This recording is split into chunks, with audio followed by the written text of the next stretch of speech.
Roddy Doyle is one of the most well-known and beloved contemporary Irish authors.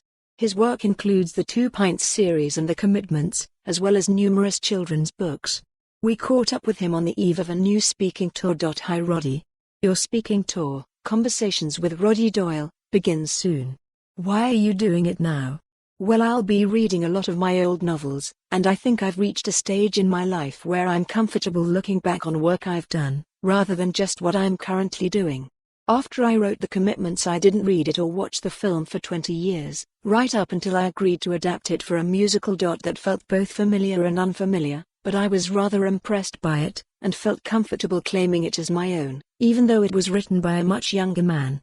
I really enjoyed writing that adaptation, making little changes to the text, going to the opening night, and seeing the audience enjoy it too. It was a joyful experience for me, whereas in the past if people spoke about work I'd done 20 years ago I'd almost resent it, because they weren't talking about the work I'm doing now. Does that comfort come with age? For some writers, reading old work can be torturous. I suppose I feel confident in the quality of the writing I'm doing now.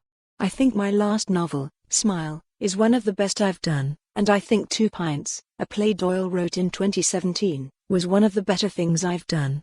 I've got plenty of ideas to keep me going. I hope it's not arrogance, but I feel confident that I'm not dining out on past work.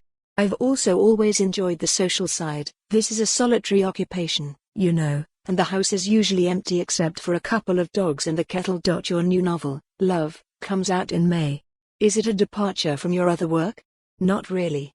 Love is about two men, the same age as myself, who used to be very close but now only meet very occasionally.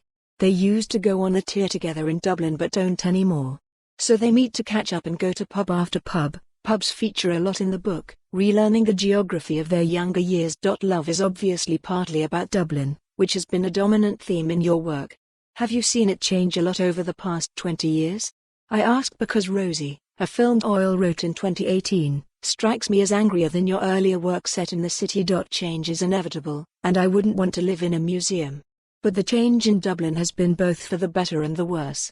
The area I grew up in has changed dramatically, gotten dramatically less affordable. I see Rosie as a sort of companion piece to The Woman Who Walked Into Doors, which I started writing in the early 90s.